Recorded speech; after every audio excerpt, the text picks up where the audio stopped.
C'est possible que je sois à l'extérieur du pays le mois prochain.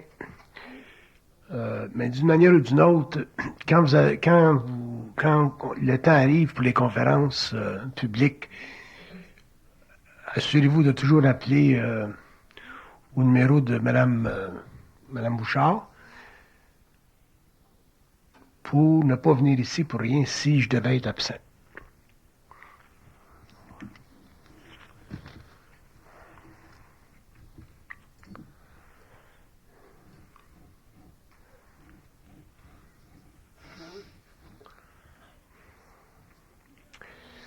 Le plus grand problème, non, je devrais pas dire ça comme ça.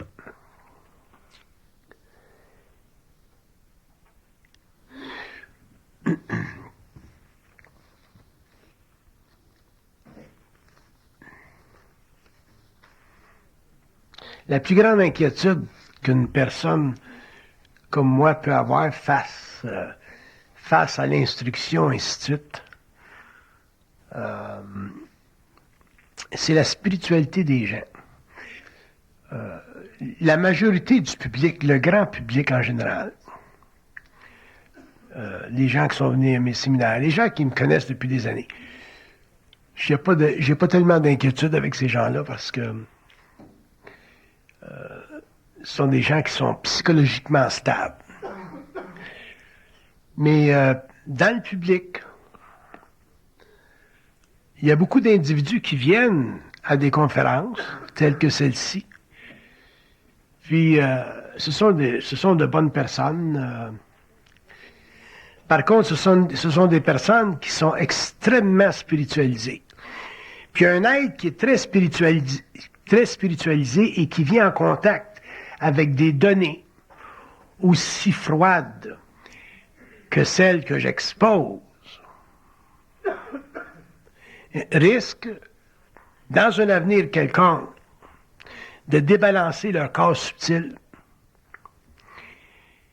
La raison pour laquelle je vous dis ça, c'est pour vous faire comprendre, vous faire prendre conscience que si jamais vous êtes en public ou que vous parlez en public ou que vous amenez même des gens à venir en contact avec mon matériel, mes conférences, ainsi de suite, arrangez-vous donc pour vous assurer que les gens que vous voulez amener en contact avec ces notions-là soient des gens qui ont les pieds réellement terre à terre. Parce que si vous amenez en contact des gens qui sont trop flyés, des gens qui sont trop occultifiés, des gens qui sont trop spirituels, au lieu de les aider, ces personnes-là, vous allez leur faire dommage, parce que ces personnes-là ne sont pas équipées psychologiquement pour traiter avec des chocs aussi grands qui peuvent venir d'une science qui, techniquement, a le pouvoir, la capacité de désengager à un très, très haut niveau l'ego pour le ramener plus tard, au cours de son évolution, à une forme d'intégration.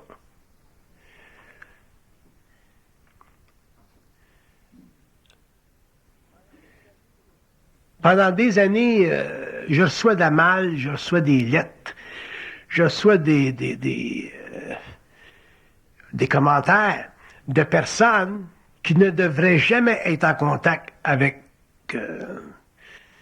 mon matériel. Donc, je vous demande, si vous amenez des gens en contact avec ce matériel-là, organisez-vous pour savoir que ce sont des gens qui ont un certain degré de solidité, qui ne sont pas trop spirituels, parce que vous leur ferez pas, vous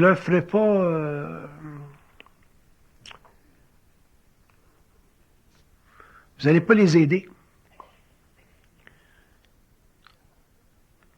Je fais attention quand je parle en public, que je parle pas trop, je vais pas trop loin, ainsi de suite, pour justement pas créer trop de remous dans la conscience des gens, mais ça va très loin, la conscience mentale. Ça va très loin, si vous saviez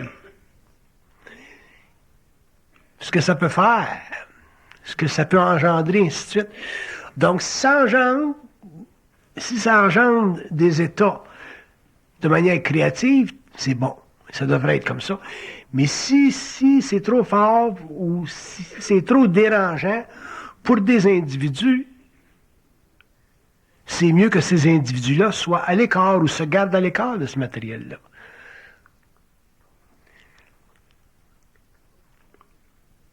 Et vous comprenez-vous ce que je veux dire? Moi, je ne sais pas toujours comment est-ce que je peux affecter le mental. Je peux pas toujours faire de la voyance intérieure, et ainsi de suite, et ainsi de suite.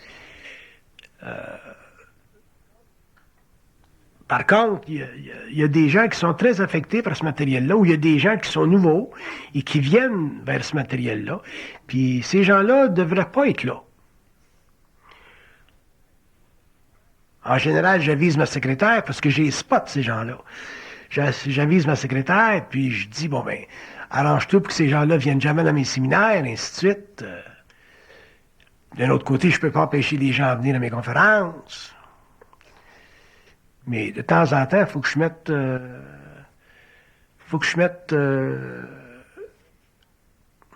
un red flag, comme on dit en anglais. Puis ça, c'est pour la protection de ces personnes-là. Pour le reste du public, j'ai pas d'inquiétude.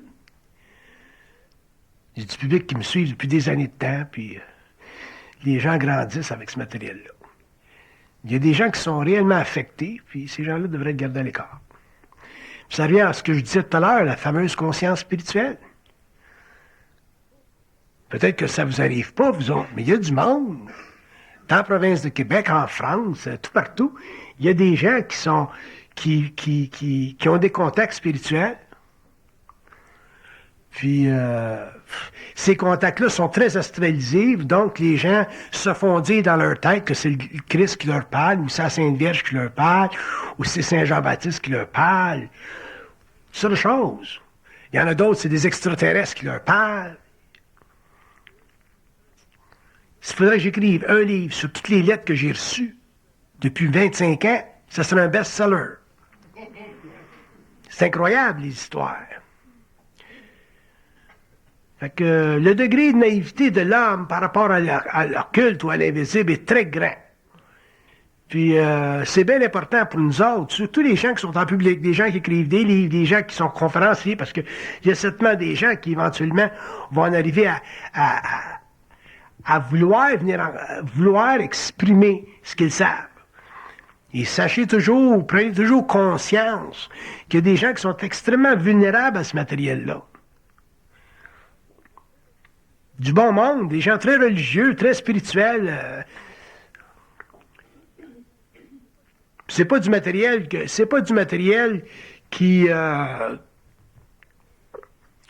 pour certains, qui va leur nuire en tant que matériel, mais à cause de leur interprétation, à cause de leur relation psychologique avec le matériel. Ça peut leur nuire. On a une grande responsabilité quand on est en public, surtout quand on est des occultistes. On a une grande, grande responsabilité.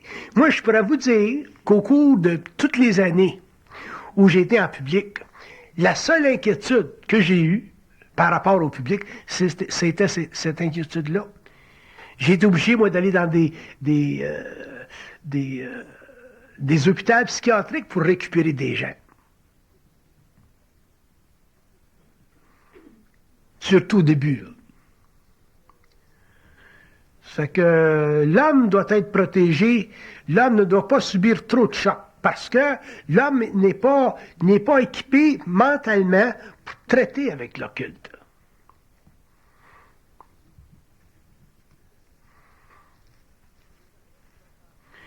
Ces gens-là qui sont sensibles, qui sont souvent voyants, qui ont des niveaux de contact astro très, très développés, ce sont ces gens-là, souvent, qui sont pas capables de dealer avec ce matériel-là. Ça leur crée des chocs abominables, puis les entités astrales se revanchent sur la personne, puis ça crée des oppositions très graves, puis c'est la personne qui en souffre. Les gens qui viennent dans des séminaires ou dans des conférences, tels que ceux qui sont exposés dans la province de Québec doivent être réellement screenés pour leur propre protection. Si jamais vous faites la même chose, si jamais vous donnez des séminaires, organisez-vous pour avoir des gens, des secrétaires qui sont capables de screener les gens qui viennent, parce que ces gens-là viennent en bonne foi. Puis, dans mon expérience, j'ai connu des gens qui pouvaient parler, qui pouvaient donner des conférences, ainsi de suite, puis qui avaient un certain public. Puis, ces gens-là étaient astralisés en plus. Fait qu'imaginez-vous la personne qui vient vers des gens comme ça qui sont déjà astralisés. On a déjà de la misère à être traité avec du matériel pur et simple. Fait que s'il faut que le gars qui parle soit astralisé en plus, là, on a réellement des problèmes.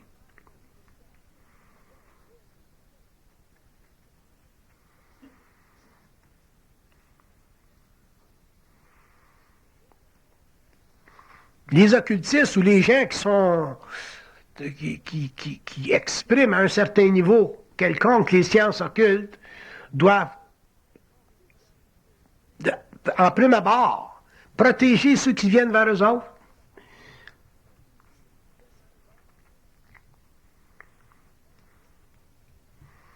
Il y a un type qui est venu me voir un jour et qui m'a dit qu'il était le Christ. Puis 2 semaines plus tard, il s'est suicidé. Pourquoi? Parce que j'ai dit qu'il n'était pas le Christ. Il n'a pas été capable de le prendre. Puis combien d'expériences comme ça que j'ai vécues pendant des années de temps?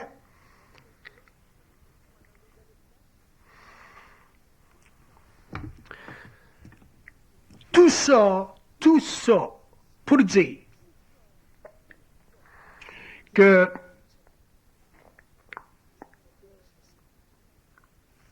le développement d'identité chez l'être humain, c'est réellement un tour de force. Puis les gens qui sont, entre parenthèses, normaux, dans le sens que les gens qui ne sont pas débalancés par ces sciences-là, qui continuent à travailler, ainsi de suite, puis qui je dirais pas qu'ils prennent ça à la légère, mais qui vont chercher ce qu'ils ont de besoin là-dedans. Simplement ce qu'ils ont de besoin. Ce sont les gens les plus intelligents. Allez chercher ce que vous avez de besoin. Ça n'a plus de fin, anyway, c'est infini, anyway. Dans des conférences telles que celle-ci, où les speakers sont en vibration, bon ben, ce qui sort, il y a du matériel pour tout le monde là-dedans. Il y a des gens qui viennent me voir, des fois, ils me disent « Ah, ce que tu parlais à soir, ça fitait parfaitement avec ma situation. » Fait qu'il y a du matériel. Même si le speaker n'en est pas conscient lui-même, il y a du matériel pour tout le monde. Donc, allez donc chercher ce que vous avez de besoin de cette science-là, puis pas plus. Et je vous dis, si vous avez, ou si pour une raison ou une autre, un jour, vous entendez une voix dans votre tête qui vous dit, bon ben c'est le Christ, ou c'est, je ne sais pas, moi, Saint-Jean-Baptiste, ou whatever, ou même Bernard de Montréal qui te parle, soyez assez, rappelez-vous de faire attention. Rappelez-vous de faire attention. Rappelez-vous que l'homme est extrêmement astralisé, qu'on a très peu conscience de ce qui se passe l'autre bord, l'autre côté de la matière.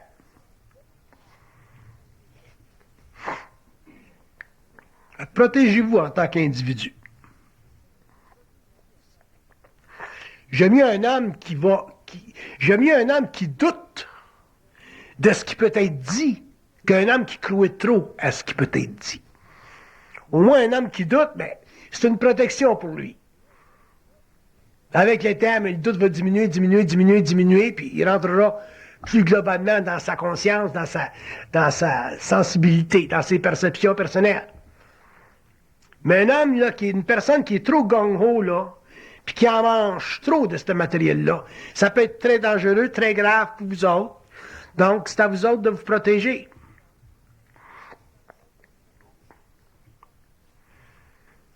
Moi, si je vous refuse dans mes séminaires, c'est pour votre protection personnelle. Pas parce que je vous aime pas ou parce que vous n'avez pas une bonne vibration. Si je vous refuse dans mes séminaires, c'est pour votre protection personnelle.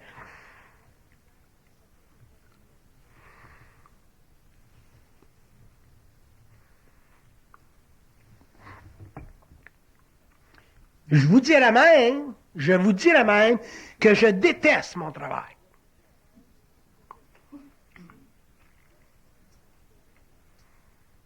Pas dans le sens qui n'est pas important, mais dans le sens que ça crée tellement de remous chez l'être humain que je viens au cours des années fatigué d'en sentir le backlash, puis le backlash, puis le backlash. Je suis tanné de voir des gens qui perdent leur job parce qu'ils savent un petit peu de quelque chose, puis ils pensent qu'ils en savent bien gros.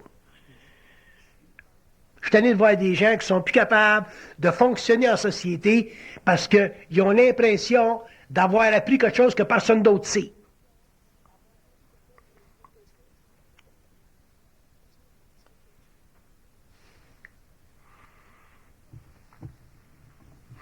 N'utilisez pas les sciences ou une science aussi particulière que celle-ci pour vous évader de votre vie normale.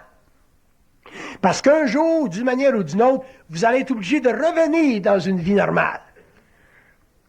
Comme j'ai toujours dit, l'homme passe d'une inconscience matérielle, il s'en va vers une conscience spirituelle, puis un jour, il revient à une conscience matérielle, mais avec plus de conscience.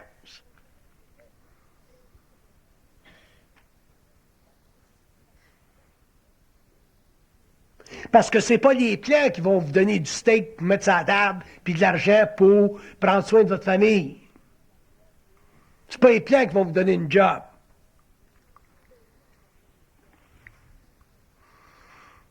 Fait que la fascination qu'on a avec les plans, faudra un jour que ça cesse. Pour que l'homme soit capable d'avoir une relation avec les plans qui est réellement intelligente et non pas le produit d'une fiction personnelle basée sur une spiritualité totalement naïve et enfantine qui est directement reliée, d'ailleurs, à l'incapacité de l'ego de s'intégrer en société. Les gens qui ont des bonnes jobs, puis qui travaillent, puis qui fonctionnent dans la vie et qui viennent en contact avec ces sciences-là, doivent continuer à fonctionner dans la vie. Mais quand vous rencontrez des gens qui sont dysfonctionnels, puis il y en a des gens qui sont socialement dysfonctionnels, ils ne peuvent pas fonctionner comme le monde normal et qui se servent de ces sciences-là comme à côté, comme corridor, pour y découvrir une identité que déjà ils n'ont pas sur le plan social, en suffisante mesure pour se protéger contre l'occulte de ces sciences-là.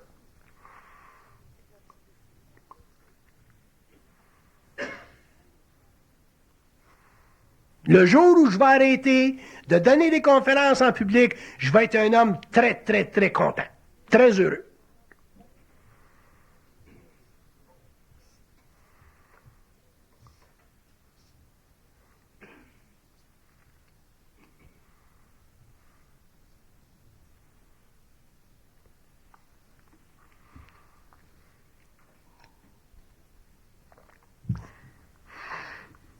Il y en a un la semaine passée qui m'écrit une lettre, puis qui me dit, je suis en contact avec saint Thomas d'Aquin.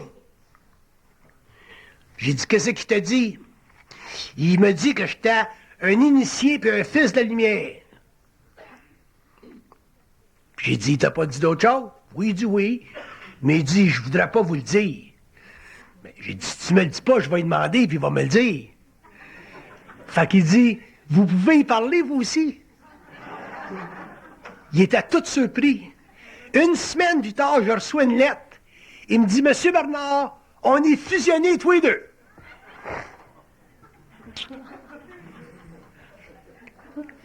Puis j'en reçois des lettres, hein. Fait que c'est pour ça que je viens tellement fatigué dans mon esprit.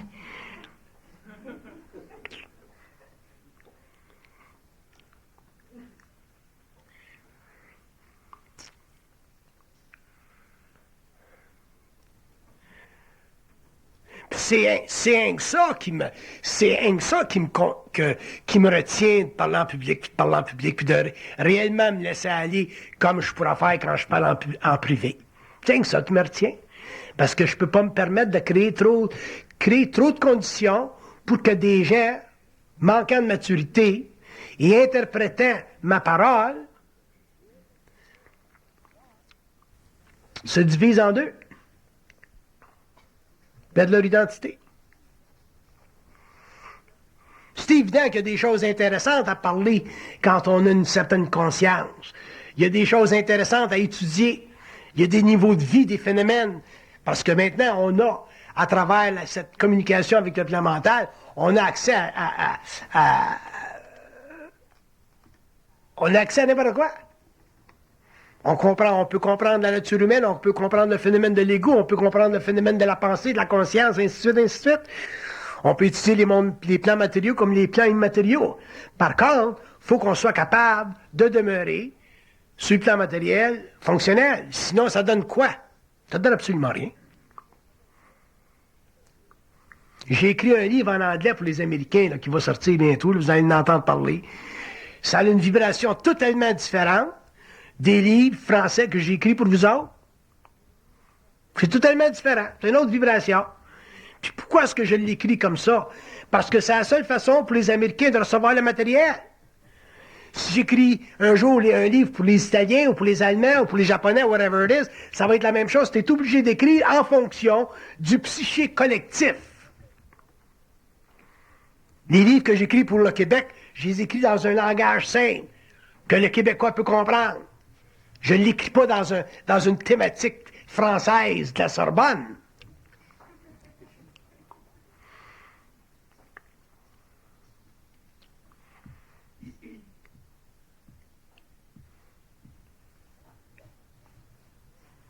Mais quand les gens reçoivent le matériel, quand les gens traitent avec les différentes données, ils ont de la difficulté à se conditionner créativement au matériel. Donc, ils astralisent.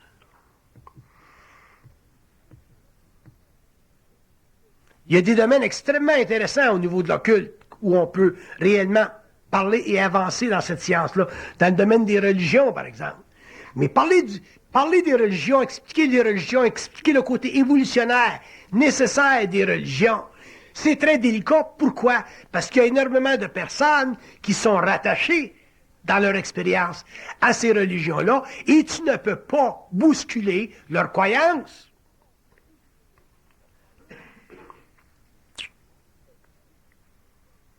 Fait que parler des religions, parler de l'évolution des races, c'est la même chose. Tu n'as pas la liberté en public de parler des races comme tu pourrais parler des races occultement. La race noire, la race jaune, la race blanche, ainsi de suite. Parce que l'homme n'est pas capable de traiter avec des données occultes d'une manière totalement objective et mentale. Alors, encore la même chose, on doit protéger les individus de certaines notions qui auraient tendance à dérégler leur comportement psychologique. Même chose au niveau de l'évolution des animaux, les espèces animales, l'évolution de la Terre. L'évolution de la Terre, le développement de la Terre, quand la Terre n'était pas encore matérialisée et qu'elle était simplement une sphère de gaz. Qu'est-ce qui se passait quand la Terre était une sphère de gaz? Et que l'homme était sur la Terre en conscience extrêmement différente de ce qu'il est aujourd'hui. Et que l'homme avait des relations avec des plans dans ce temps-là. Avant que la Lune soit formée. Mais quand on commence à parler de ces choses-là, qu'on rentre dans des domaines qui sont essentiellement occultes, il ne s'agit pas pour les gens qui viennent en contact avec ces données-là d'être débalancés, de se débalancer sur le plan psychologique.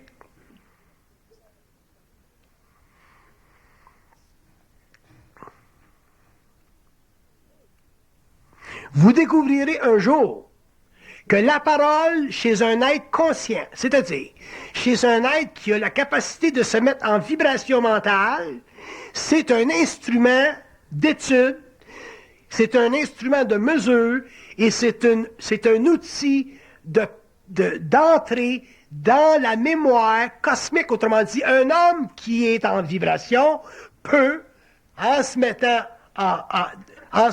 en mouvement, pénétrer cette mémoire universelle-là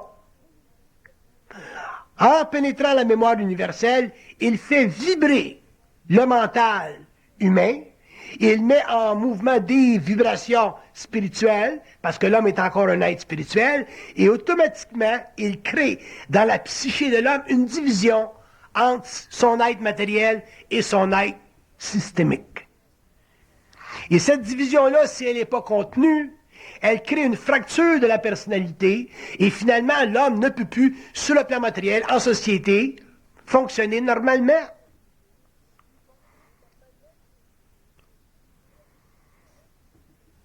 C'est très intéressant d'étudier l'invisible comme c'est intéressant d'étudier la matière. Mais je peux vous dire une chose, c'est que les lois qui sous-tendent l'organisation matérielle de nos mondes sont totalement différentes de l'organisation qu'on peut s'imaginer dans ces mondes-là. Je vais vous donner un exemple. Prenez simplement le monde du rêve. On a toute l'expérience du rêve. On vit le rêve. Mais on ne sait pas d'où vient le rêve. On ne sait pas qui crée le rêve. On ne sait pas pourquoi le rêve. On ne sait pas la fonction du rêve. On ne sait pas la nature du rêve. Parce qu'on en fait simplement expérience sur le plan astral, psychologique de l'ego. Mais dans le fond, le rêve en soi est essentiellement une forme de communication qui est mise en mouvement dans les éthers par les esprits de la forme pour créer dans la conscience humaine une continuité psychique entre leur monde et le monde matériel à travers des formes que l'homme peut reconnaître, même s'il ne peut pas les comprendre, les interpréter dans leur dynamique interne.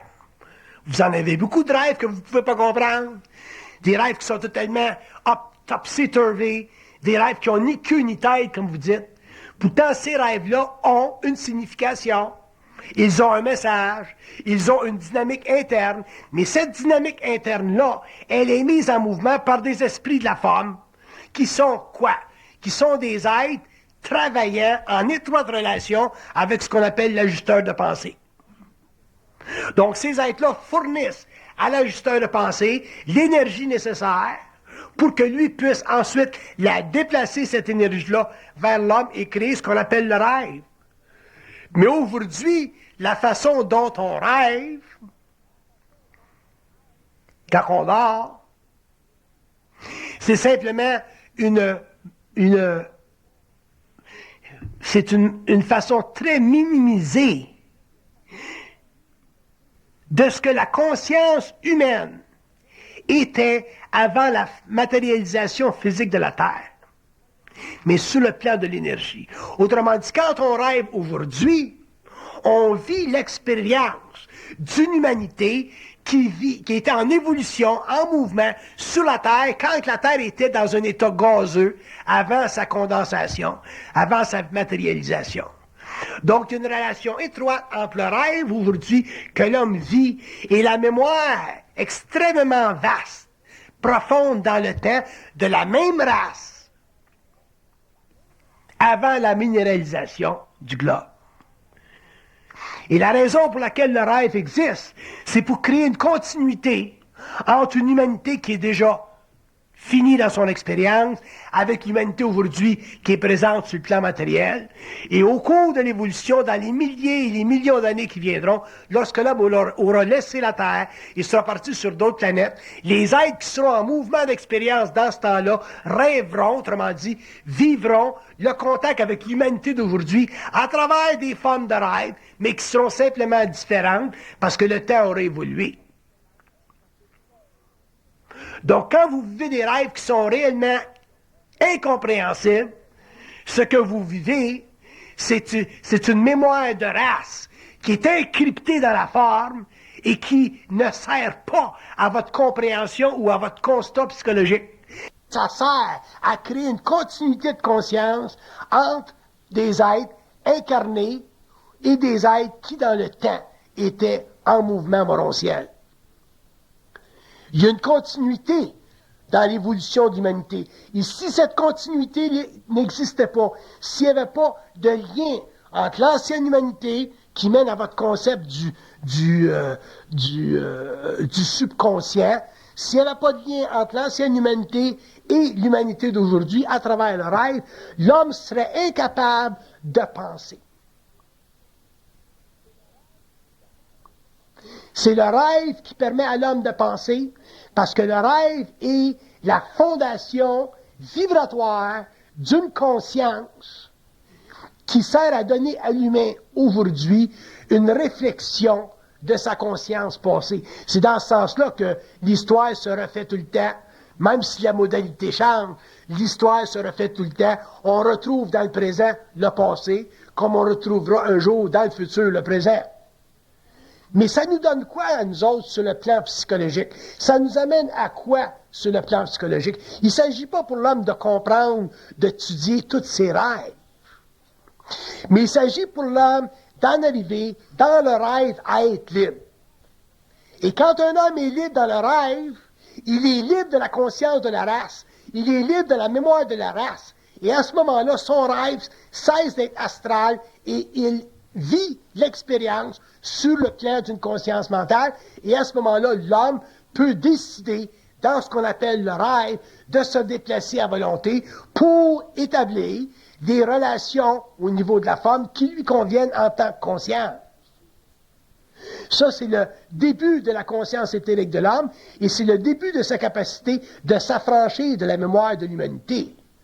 Mais si, en tant qu'égaux, vous ne pouvez pas vous affranchir de vos émotions dans le mental, vous ne pourrez pas, en tant qu'être rêvant, vous affranchir de la mémoire de l'humanité parce que vous n'aurez jamais suffisamment d'identité sur les plans subtils pour pouvoir vous déplacer à volonté et invoquer votre volonté dans la structure du monde que vous vivez ou dans l'expérience astrale que vous vivez.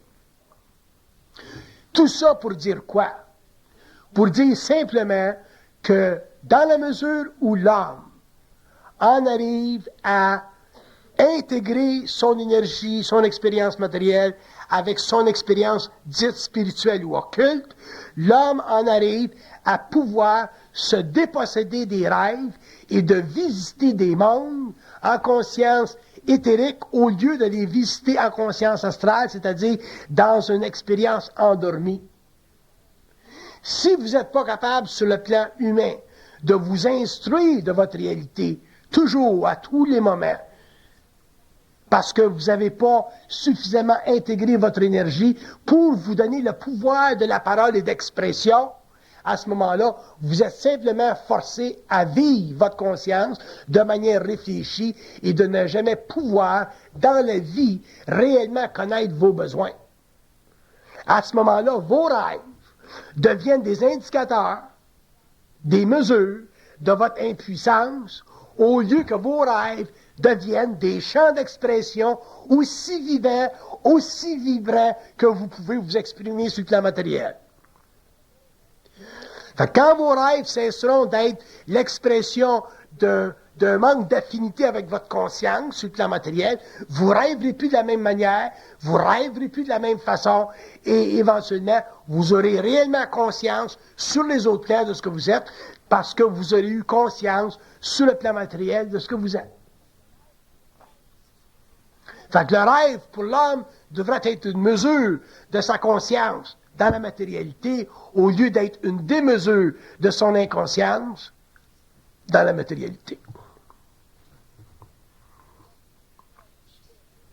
Il y a des gens qui me disent des fois, bon, j'ai eu un gros cauchemar hier.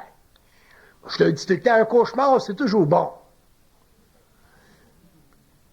Parce qu'un cauchemar, c'est un choc à l'ego qui permet à l'homme de s'éveiller à une certaine dynamique interne, qui est toujours positive, dans la mesure où il est capable de comprendre son cauchemar et de ne pas l'y motiver. Ça n'existe pas un cauchemar qui n'est pas bon.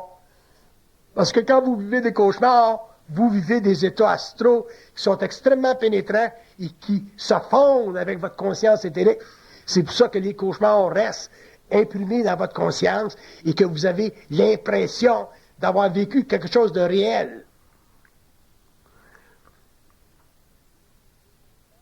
Mais si vous vivez vos cauchemars d'une manière psychologique, réfléchie, pour moi qui est une manière pathologique, à ce moment-là, ben, vous allez avoir toutes sortes de réactions à vos cauchemars, puis vous allez penser que vous êtes pas ci, ou que vous n'êtes pas ça, ou que vous êtes ci, que vous êtes ça, alors que le cauchemar vous indique quelque chose de totalement différent.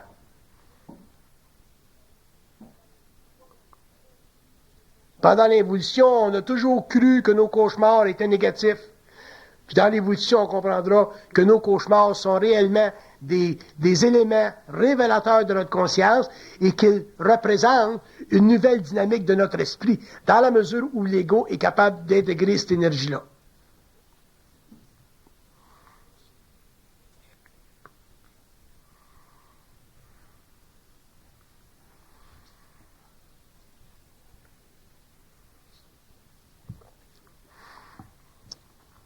Avez-vous des questions? Oui. Quand vous faites un cauchemar, c'est eux autres qui vont vous réveiller. Les plans vont vous réveiller. Si les plans ne vous réveillent pas, vous pouvez mourir. Si les plans vous réveillent, ça veut dire que ce n'est pas le temps de mourir. Quand vous faites réveiller par l'autre, souvent, c'est pas bon parce que vous n'en arrivez pas à connaître le restant de l'histoire.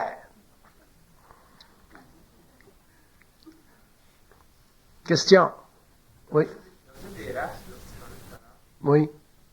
Je suis toujours impressionné par l'indication sur la Terre. Blanc, jaune, noir, etc. C'est quoi le lien ou le rapport? On entend pas souvent l'indication peut-être génétique par nos frères extraterrestres, dans la formation des races sur la Terre, capitaine dans le Les races sur le plan matériel sont des véhicules pour l'expression et le développement des âmes en particulier. Et une race matérielle, ça représente sur le plan cosmique simplement une mesure d'expérience. Une race sur le plan matériel, c'est un véhicule pour l'expérience d'une âme qui doit supporter un certain karma dans certaines conditions que la race lui offre. La raison pour laquelle il y a plusieurs races sur la Terre, c'est parce qu'il avait été décidé dans le temps que pour que l'homme évolue rapidement, il fallait qu'il y ait beaucoup d'opposition entre les groupes humains. Bon, les races, psychiquement parlant, sont différentes. La race jaune est différente de la race blanche, est différente de la race rouge, de la race noire. Et les races ont toutes leur propre dynamique.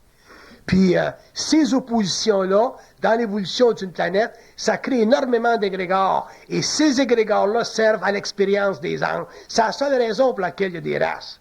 Si des races aussi différentes, et si la race humaine était homogène, ça fait très très longtemps que l'humanité aurait cessé d'être spirituellement castrée comme elle l'est. Parce que les races, pour toutes sortes de raisons, ont tendance, dans leur évolution, à vouloir garder l'imprimatur de leur esprit. Les Chinois veulent garder ce qui est chinois, la race noire veut garder ce qui est de la race noire, la race blanche veut garder ce qui est de la race blanche. Et cette tendance des races à vouloir toujours garder le matériel et pas passer d'une conscience raciale à une autre conscience raciale, ce qui, ultimement, créera énormément de mix et d'homogénéité dans le temps.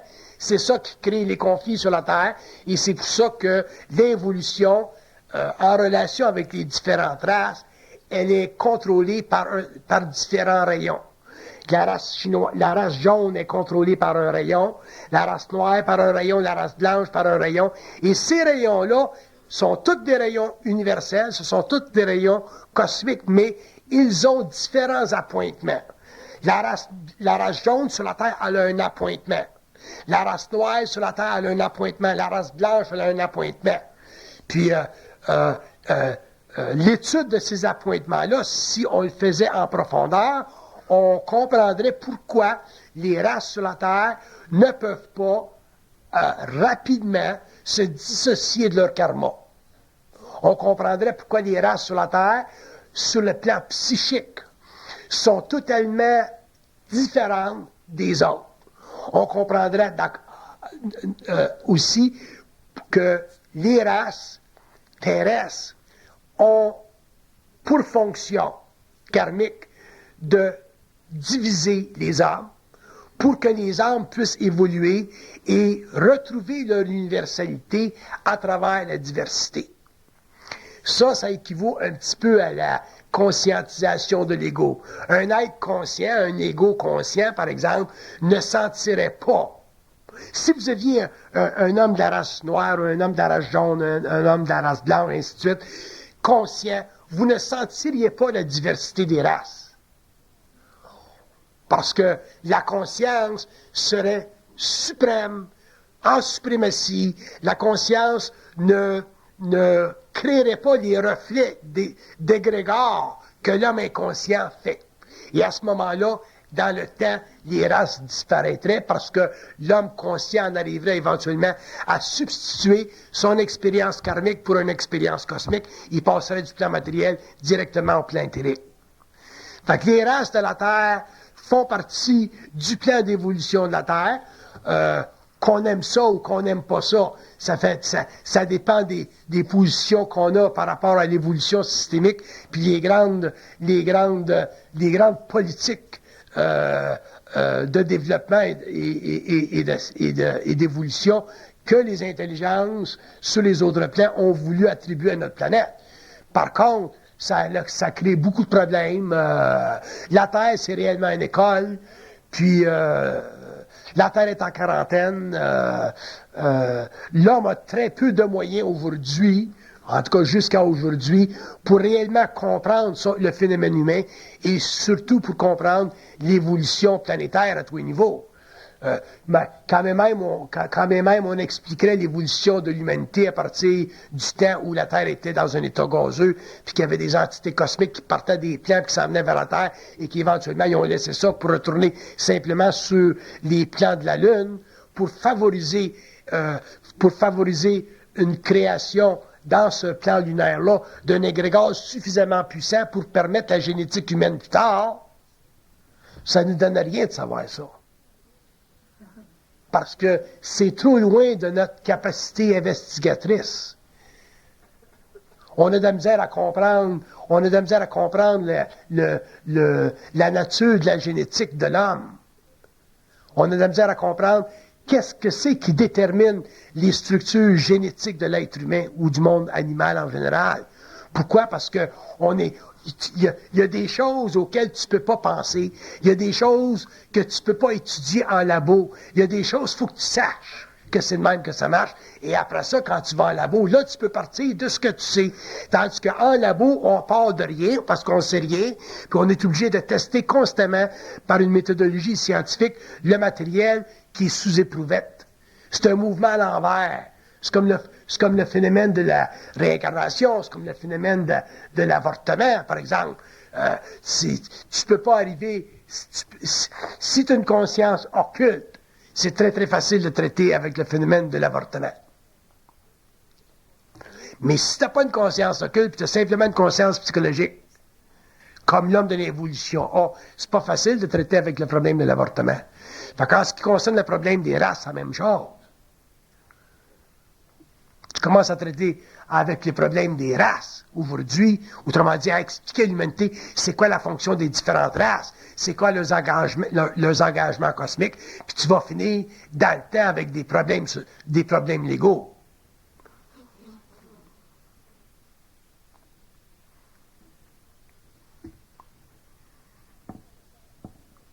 Fait que les connaissances occultes, c'est pour un mental occulte.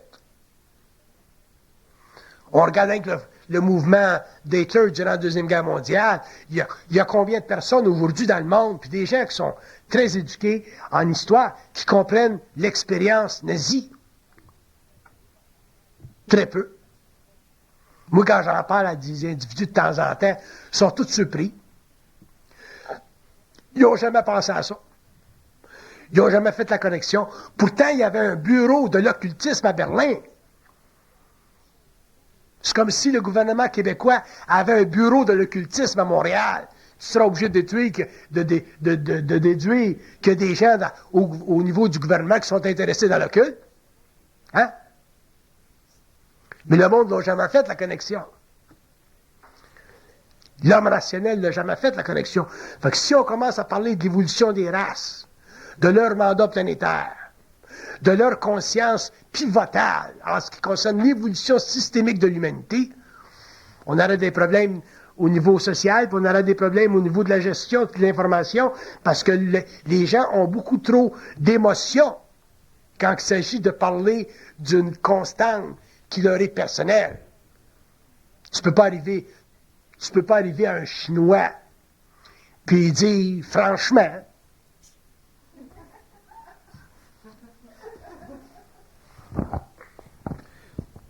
je vous en donne un peu, là, que la fonction de la race chinoise, c'est d'établir des liens spirituels entre les races manquantes et la race incarnée.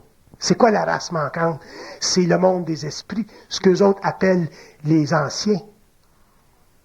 Fait que les Chinois, leur rôle en tant que race sur la Terre, c'est d'assurer qu'il y a un lien astral entre les races manquantes, c'est-à-dire les morts de leur race, à travers le culte des anciens. Et eux autres. Fait que les Chinois ne sont pas conscients de ça, mais c'est ce que ça fait sur le plan cosmique. Qu'est-ce que c'est la fonction de la race noire? C'est de s'assurer que tout le patrimoine de leur race, c'est-à-dire la mémoire de leur race, demeure intacte en contact avec les races extérieures.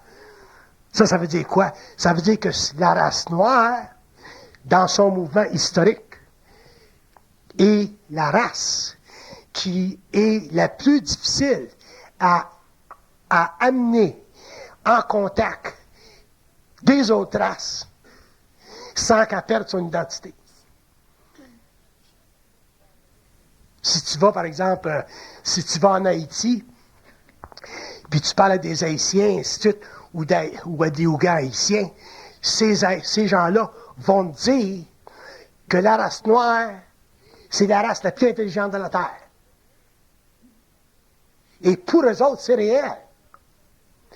Puis dans un sens, si on le regarde du point de vue voodooesque, si on le regarde du point de vue astral, contact avec les plans, ils sont plus avancés que nous autres.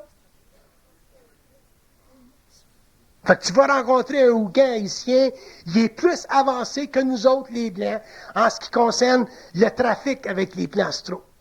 Parce que ça fait partie de la dynamique de leur race. Fait que la race noire ont beaucoup de difficultés à absorber les paramètres de la race blanche, par exemple. Fait que quand tu vois la race noire dans son évolution, elle a une évolution qui lui convient, ça fait partie de sa nature. Mais vouloir amener la race noire dans la conversion de ses énergies en termes de la race blanche, tu perds ton temps. Ça, c'est un petit peu comme les Mexicains. Tu sais, tu veux faire un contrat avec un Mexicain, assure-toi d'être capable de prendre le fait qu'il va te dire « mañana ».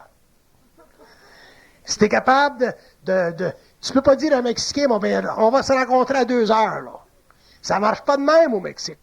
Fait que si tu es un Américain de Los Angeles, puis que tu n'acceptes pas cette réalité-là, tu vas avoir des ulcères avec eux autres. C'est la même chose avec la race noire, avec la race jaune, avec toutes les races de la Terre. Elles ont chacun leur mandat. Et tant que l'homme ne sera pas suffisamment conscient, autrement dit, suffisamment dans son identité, pour pouvoir traiter avec différentes races facilement, l'homme, à ce moment-là, vivra le karma de sa race. Puis, automatiquement, bon, il en sera la victime de cette diversité qui existe sur la Terre. Moi, j'en ai rencontré des noirs, j'ai rencontré des jaunes, des whatever, des verts. Je les ai tous rencontrés, puis j'ai jamais de problème avec eux autres. Pourquoi? Parce que je respecte leur identité. Puis je leur demande pas de s'adapter à ce qui se passe dans ma cour.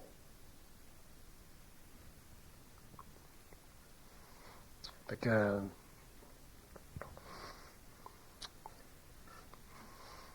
que l'homme doit en arriver à pouvoir respecter la dynamique interne de différentes races. Les Indiens, la race rouge, c'est la même affaire. Une fois qu'on est capable de respecter la dynamique des différentes races, bien à ce moment-là, ben, on va pouvoir facilement plus amener une sorte d'harmonie sur le plan politique, sur le plan social de nos pays et de nos nations. Je respecte la conscience sociale, par exemple, de la race jaune, des Chinois, en ce qui concerne la Chine, puis comment est-ce qu'ils veulent traiter avec l'individu en Chine. Si tu te donnes le temps nécessaire pour que la race en arrive à pouvoir évoluer et à comprendre le principe de l'individualité comme nous autres, on l'a compris dernièrement, à ce moment-là, ben, il n'y aura pas de problème. Mais si tu veux forcer la race jaune à s'adapter à des principes ou à des formes d'éthique qui font partie de la conscience anglo-saxonne, tu vas avoir une guerre de ses mains. Il y a un temps pour l'évolution de chaque race, comme il y a un temps pour l'évolution de chaque homme. Et il n'y a aucune race, il n'y a aucune race matérielle, dans le sens jaune, blanche ou noire, qui a le pouvoir de dominer une autre race. Parce qu'une race, dans son fond intérieur, a la capacité de mourir pour ne pas être dominée. Pas comme un homme. Une race, elle a la capacité de mourir, autrement dit, de disparaître pour ne pas être dominée. Ce qui arrive aux Indiens dans le monde, la race est en train de mourir. Pourquoi? Parce que ces peuples-là n'ont pas voulu être dominés. Et les races, c'est comme ça que ça fonctionne, une race. Quand une race commence à disparaître, parce qu'on a voulu les dominer, comme les Blancs ont voulu dominer les Indiens, éventuellement la race, elle meurt. Parce qu'une race, elle n'a pas le pouvoir fondamental de se défendre quand ça vient en conflit avec une autre race. Parce que là, tu es obligé d'invoquer le principe de l'insurmontabilité. Les Indiens ne pouvaient pas surmonter le problème d'affrontement avec les Espagnols qui venaient d'Espagne. Les Indiens ne pouvaient pas affronter une autre race quand cette race-là possédait des armes à feu, puis qu'eux autres avaient des flèches. Il y a un problème d'insurmontabilité. Et le seul niveau où des races sont capables de se maintenir en vigueur évolutive, c'est au niveau des ethnies des races. Pas des races fondamentales, mais des peuples qui naissent de ces races-là. Un Allemand, un Français, un Japonais, ainsi de suite, est capable de se libérer de l'inévitable pouvoir d'une race contre une autre. Mais une race ne peut pas le faire par rapport à une autre race. S'il y avait une guerre entre la race blanche puis la race noire, par exemple, une guerre, dans le sens, là, réellement une guerre, la race noire disparaîtrait. Pourquoi? Simplement parce qu'elle n'a pas accès à la science. Fait qu'une race ne peut pas surmonter des aspects de confrontation. Donc, le rôle de la race blanche, c'est de permettre ou de laisser aux autres races, comme à la race noire, par exemple, ou à la race jaune, le terrain qu'elles ont besoin pour évoluer. Bon, ça fait partie de l'évolution de la démocratie, puis des principes qui sont convenus ou établis dans la Constitution américaine, par exemple. La liberté des peuples, la liberté des droits,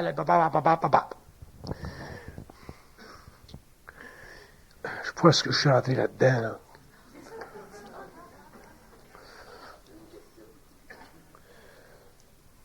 Sur le plan individuel, c'est la même chose, mais différent. Sur le plan individuel, il n'y a pas de problème d'insurmontabilité au niveau des ethnies entre deux individus. Il n'y a pas de problème d'insurmontabilité entre un Chinois et un Caucasien ou un Noir. Pourquoi? Parce qu'il y a une conscience individuelle qui est fonctionnelle. Tandis que sur le plan des races, les oppositions entre les races, tu as des graves problèmes d'insurmontabilité, puis éventuellement la race a disparu. La race noire aujourd'hui est en train de s'éteindre graduellement, parce qu'elle ne pourra jamais se réaliser.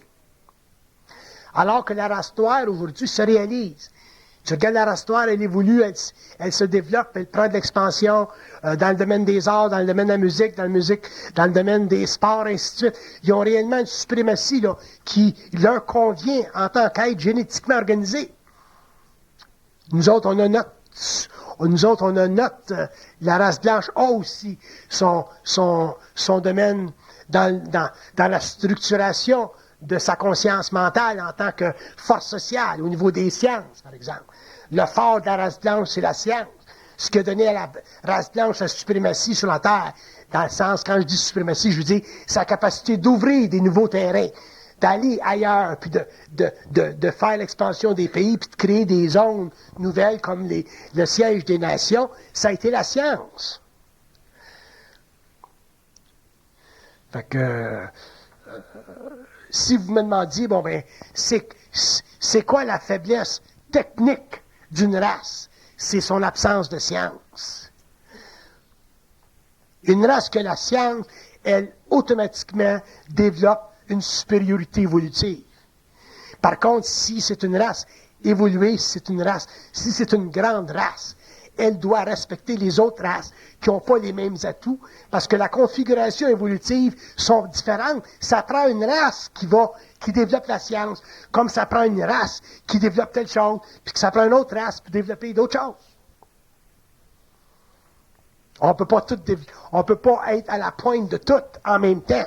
Par contre, une fois qu'on a développé nos forces dans certains domaines qui nous conviennent, faut qu'on soit capable de faire bénéficier aux autres races ce qu'on a développé. Sinon, on tombe dans la suprématie des races. Puis ça sera l'extinction de l'humanité. L'extinction de l'humanité. Un petit peu comme on a vu la race indienne s'éteindre. Puis il y a des raisons intéressantes là-dedans. Pourquoi est-ce que la race indienne s'est éteinte? Parce que ça fait partie des lois de suprématie. Autrement dit, sur la Terre, il devait y avoir une évolution sociale, politique, sociétale, psychique, psychologique. Puis quand une race est mise à l'épreuve au niveau des conflits, bien, éventuellement, c'est l'autre race qui domine sur le plan de la territorialité, puis de la création d'un nouveau monde. C'est ça qui a permis la création d'un nouveau monde. Puis c'était inévitable, c'était impossible. Même les Indiens le savaient, parce que les Indiens avaient déjà la vision et la voyance qu'un jour Quetzalcoatl viendrait et aurait le contrôle sur leur évolution. Quetzalcoatl, c'était Cortés, le grand blanc qui vient de l'Est. Fait que c'est bien intéressant étudier l'évolution des races, l'évolution de n'importe quoi. Mais c'est bien important aussi qu'on garde nos deux pieds sur terre et qu'on apprenne avec le temps à ne jamais mélanger l'occulte avec le matériel. Et jamais donner d'avantage à l'occulte sur le matériel. Protégez vos êtres matériaux, protégez vos personnalités, protégez vos consciences, protégez votre